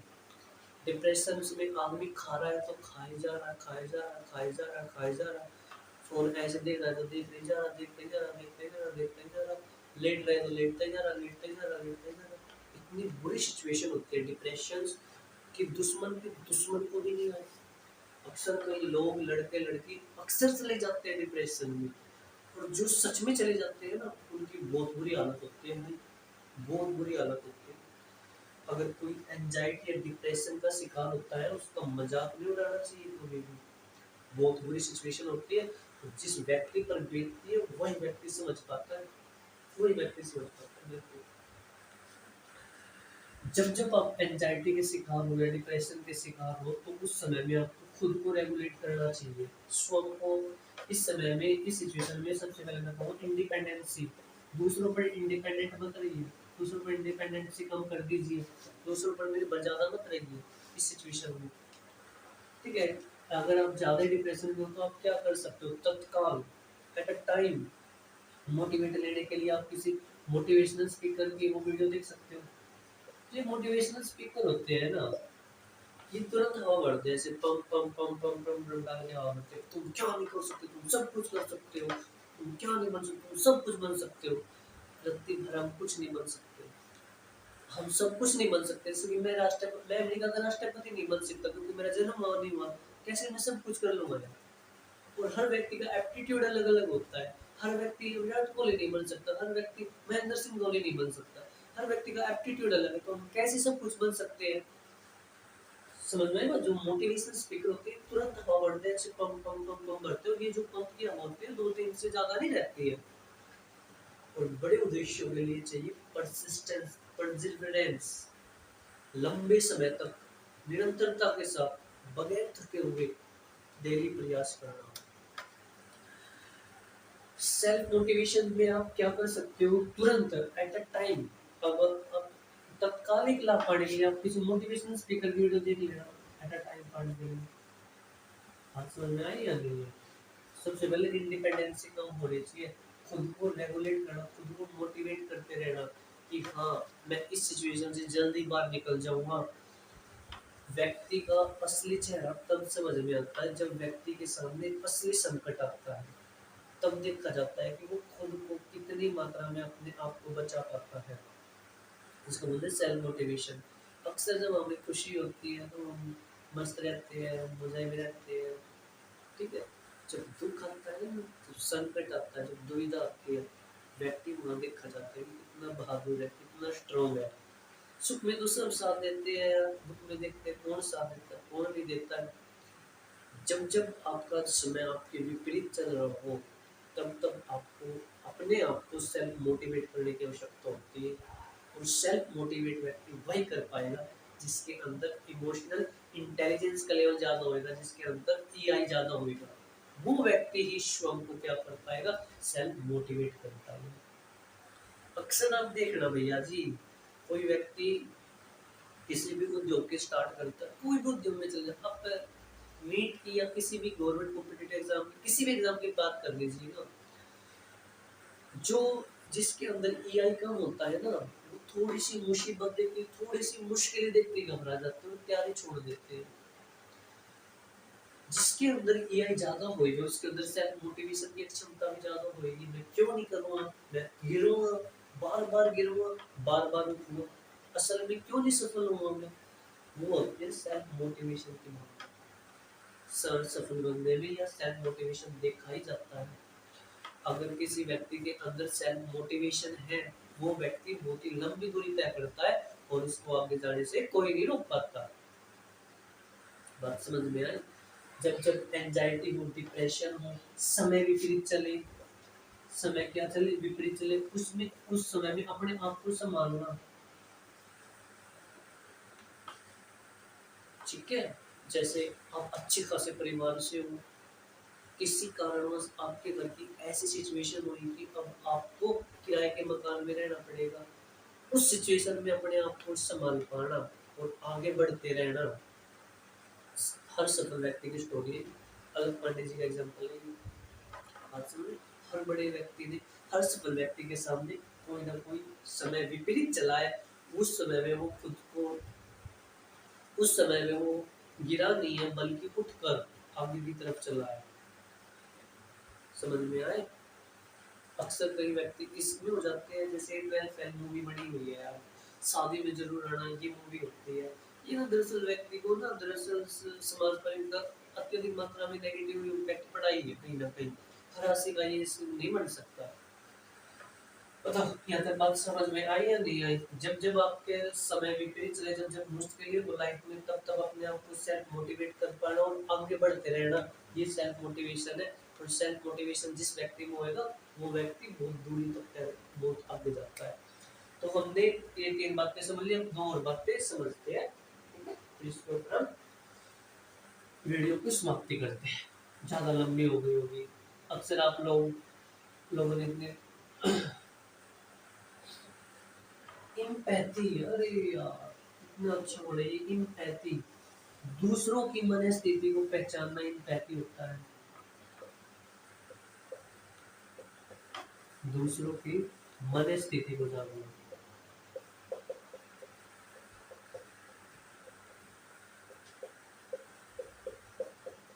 उसको बोलते हैं इम्पैथी, समानुभूति बोलते हैं इसको हिंदी में। इमोशनल इंटेलिजेंस में ये गुण सबसे महत्वपूर्ण है, दूसरों की मनस्थिति को जानना, उससे बोलते हैं इम्पैथी। अरे तुम इतना जो मुस्कुरा रहे हो, क्या गम है जिसको तुम छिपा रहे हो, ये होती है इम्पैथी। कोई व्यक्ति फेक हंसी हंस रहा है और फिर भी कोई व्यक्ति उसकी हंसी के पीछे के गम को पहचान ले, उसको बोलते हैं इम्पैथी। दूसरों की मनस्थिति को पहचानना, ये भी सबके बस की बात नहीं होती। आज ना, आज के युग में, सोशल मीडिया के युग में लड़के लड़की के बीच में इतना कन्फ्लिक्ट रहता है, कोई ना कोई दुविधा में होता ही होता है। अगर वो आपके सामने हंसे ना, आप उसके सामने बोल देना, भाई साहब मैंने आपकी हंसी में थोड़ा सा गम देखा है, चलो बताओ क्या गम है आपकी लाइफ में, क्या चल रहा है? वो कहेगा भाई साहब कुछ नहीं है, आपको ऐसे लगा। अरे नहीं भाई, मुझे कुछ ना कुछ तो गम है, आप मुझसे छिपा रहे हो। अरे बोला नहीं कोई नहीं, हमको मुझे पता लग गया आपकी राशि में क्या है क्या। और कभी कॉफी शॉप पे मिलो, आप एक दो बार बोली तो आपको सारी रामायण बता देगा आपको अपनी की। इसे बोलते हैं इम्पैथी, दूसरों की मनस्थिति को जानना। ये भी सबके बस की बात नहीं होता है, दूसरों की मन की स्थिति को जान लेना एक ईआई, एक इमोशनल इंटेलिजेंस लेवल के व्यक्ति की पहचान होती है, नोटिसफुल व्यक्ति की पहचान होती है। एक बड़े ऑफिसर जो होते हैं, अपने सबऑर्डिनेट ऑफिसर्स की इम्पैथी, क्योंकि उनकी मनस्थिति को जान लेते हैं, फिर वो उसी के तहत उसी के जैसा व्यवहार करते हैं, उसको बोलते हैं इम्पैथी। ठीक है, अगर कोई गरीब जा रहा है, ठीक है, वो आपसे कुछ भी नहीं मांग रहा है, इस भाव से कि आप उसको कहीं डांट ना दें, लेकिन फिर भी आपने उसके मनस्थिति को जान लिया और उसको कह दिया कि ये लो भाई कुछ पैसे रख लो और अपना जीवन जियो, ये होती है एम्पैथी, समानुभूति। ये पॉजिटिव भी होती है और नेगेटिव भी होती है। पॉजिटिव वंचित वर्गों के लिए होती है, ठीक है, जैसे वंचित वर्गों को पहचानना,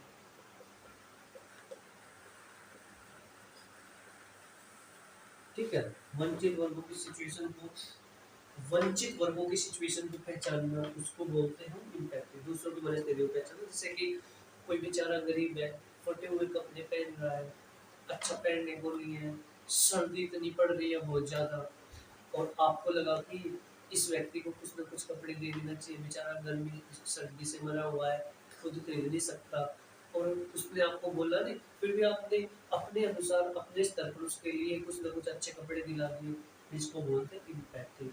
वंचित वर्गों की सिचुएशन को पहचान कर उसके तहत उसके जैसा व्यवहार करना, या उसको वो बातें, वो चीजें उसको उपलब्ध कराना जिससे वो अपने दैनिक जीवन जी सके, उसको बोलते हैं हम इम्पैथी। नेगेटिव कैसे होता है? अगर कोई लड़का किसी लड़की की मनस्थिति को पहचान लेता है, बहुत फायदा उठाता है, या कोई लड़की किसी लड़के की मनस्थिति को पहचान ले तो बहुत फायदा उठाता है। जैसे एक लड़का था, ठीक है, धूप में निकला, मतलब कोचिंग पर में पढ़ रहे थे, कोचिंग में उसकी गर्लफ्रेंड थी, उसको लगा कि यार बहुत ज़्यादा गर्मी हुई है, बहुत ज़्यादा गर्मी हुई है, कोई बस मुझे टैक्सी से मेरे घर तक छोड़ दे। और वो लड़का क्या नौटंकी करता है, और जैसे ही बाहर जाता है तो वो तुरंत गिर जाता है और अपनी जीएफ को बताता है कि यार मेरे तो पैर में मोच आई है बहुत ज़्यादा, मैं तो घर पर नहीं जा सकता। वो बोलते कि लाओ चलो मैं तुमको ऑटो में छोड़ देती हूँ, वो बोलता मेरी तो सिचुएशन बहुत ही खराब है, मैं तो बिल्कुल भी जा नहीं सकता, मैं तो जा नहीं सकता। तो उसकी जीएफ बोलते चलो मैं टैक्सी वाले को बुलाती हूँ, ओला उबर को बुलाती हूँ, वो ओला उबर को बुलाता है, वही तो ये चाहता था। फिर वो बाद में बोलता है अरे रहने दो यार, इसकी क्या ज़रूरत है, मैं खुद ही चला जाऊँगा। फिर वो बोलेगी नहीं नहीं आपके पैर में चोट लगी है, आपको जाना होगा। अच्छा वो चलो बुला दो तुम, तो यही चलता था। फिर बोलता है कि मेरे पास तो पैसे भी नहीं है, तो वहाँ बोलती है कोई नहीं मैं अपने पैसे से भी कर दूंगी। तो टैक्सी वाला आता है, लड़की बोलती है चलो मैं भी साथ चलूँ, तो फिर वो कहेगा कि अरे नहीं नहीं मम्मी देख लेगी आपको, आप क्यों जा रहे हो। और वो यही चाहता था। अब जैसे ही टैक्सी में बैठता है तो पैर को एक्सपेंड कर बैठता है अच्छे से। तो कहीं ना कहीं इम्पैथी का मिसयूज भी होता है। कई लड़कियां झूठे झूठे आंसू दिखाकर कई लड़कों के फ्यूचर को भी बर्बाद कर देती है। अक्सर ये भी स्टोरी हमें देखने को मिलती है। कई लड़के लड़की की मिस एम्पैथी को जानकर, उसकी मनी सिचुएशन को जानकर, या उसके इमोशंस को, उसकी भावनाओं का उसकी भावनाओं का फायदा उठाकर उसको ब्लैकमेल भी करते हैं। ये होती है इम्पैथी। जैसे कि कोई लड़का जान रहे, जैसे कि कोई भी दो कपल है, दो लड़का लड़की लिव इन में है, लिव इन रिलेशनशिप में, और लड़के को पता है कि यह लड़की एक तो बात अपने घरों बात नहीं बताएगी, जो भी हमारे और उसके बीच में बात होगी, ठीक है, तो वो उसका फायदा उठाने लगता है। वो उसको कहता है कि चलो आज हम घूमने चलेंगे। वो उसके साथ अपना सारा काम भी उस पर निकलवाता है, ठीक है, और उसके साथ पता नहीं क्या क्या करता है, पिटाई भी करता है, बहुत सारी करता है, और वो उसका पूरा फायदा उठा रहा है। क्यों? क्योंकि उसने उस लड़के ने उस लड़की की मनस्थिति को पहचान लिया है। तो कहीं ना कहीं ये नेगेटिव भी फील होती है, पॉजिटिव भी होती है, दूसरों की मनस्थिति को जानना। और एक अच्छे प्रशासक में, अच्छे आईएएस ऑफिसर में एम्पैथी वाला गुण सबसे पहला रहना चाहिए।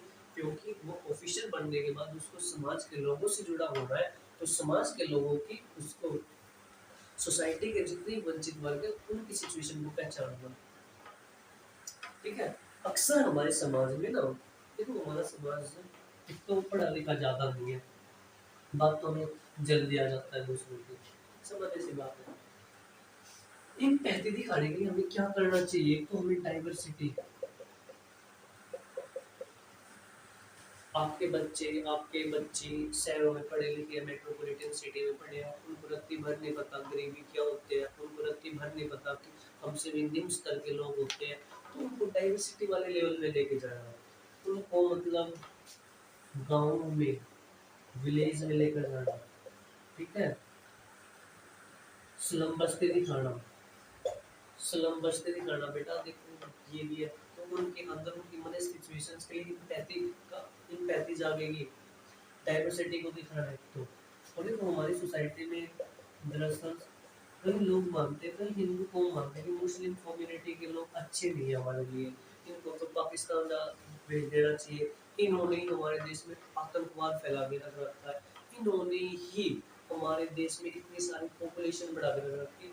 अक्सर कई लोगों के मन में मुस्लिम कम्युनिटी को लेकर कई प्रकार की नेगेटिव भावना रहती ही रहती है। और ये समाज की गलती नहीं है, हमारी सोसाइटी ही उन छोटे छोटे बच्चों के मन में इसी प्रकार की भावना डालती है, जिससे उनके उनके माइंड में किसी एक कम्युनिटी को, किसी एक रिलीजियस को लेकर उनके प्रति नेगेटिव फीलिंग जनरेट होती है। अगर आपको मुस्लिम कम्युनिटी के प्रति एम्पैथी हो रहा है तो आपको अच्छी मूवी दिखानी चाहिए, जैसे कि मुल्क मूवी आई है, बड़ी अच्छी मूवी है। अगर आपको मुस्लिम कम्युनिटी के प्रति एम्पैथी हो रहा है तो आप मुल्क मूवी देखिए। अक्सर हमारे समाज में एलजीबीटी क्या हो, लेस्बियंस, गे, बाइसेक्सुअल, ट्रांसजेंडर और इंटरसेक्स को गलत माना जाता, अलग नजरिए से देखा जाता है। कई बार अगर आपको इनके प्रति एम्पैथी होना है तो आपको एक मूवी देखनी चाहिए, अलीगढ़। अलीगढ़ अच्छी मूवी है। तो डिफरेंट डिफरेंट टाइप की हमें मूवीज दिखा देनी चाहिए, जिससे हमारे बच्चे या बच्चे के मन में एम्पैथी की भावना क्या हो, जागृत हो, ठीक है। दूसरों की मनस्थिति को पहचानना हर माँ बाप का कर्तव्य होता है कि अपने बच्चे को इन सभी चीजों से अवगत कराए। लास्ट पर हम चर्चा करेंगे सोशल स्किल्स पर, सोशल स्किल्स पर। देखो सोशल स्किल्स क्या होती है? सामाजिक स्किल्स, मतलब दूसरों की मनस्थिति को पहचान कर दूसरों के साथ व्यवहार करना, दूसरों के साथ व्यवहार,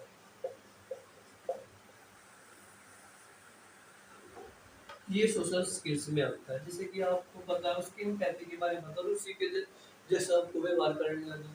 आपको पता है जो गरीब लोग होते हैं ये बड़े-बड़े ऑफिसर से डरते हैं। ऑफिसर से कोई बात होता है, अगर हम इनसे किसी प्रकार की बात करेंगे, बेचारे घबरा जाएँगे, डर जाएँगे। उनको पता है उनकी मनस्थिति सिचुएशन वगैरह, लेकिन हम अपने सोशल व्यवहार उनके साथ व्यवहार किस प्रकार से करें? अगर वो ज़्यादा चिल्लाकर करेंगे, ज़्यादा डराकर करेंगे, तो सामान्य सी बात है कि उनमें भी एआई है नहीं है, इमोशनल इंटेलिजेंस है नहीं। एक बड़ा ऑफिसर वही होता है जो व्यक्ति के अनुसार उसके साथ जैसा बिहेवियर करना होता है, वैसा ही बिहेवियर करे, होता है सोशल स्किल्स से। दूसरों के साथ व्यवहार करना, ठीक है? ज़्यादा एक्सट्रोवर्ट होना, थोड़ी एक्सट्रोवर्ट होना, बहिर्मुखी होना।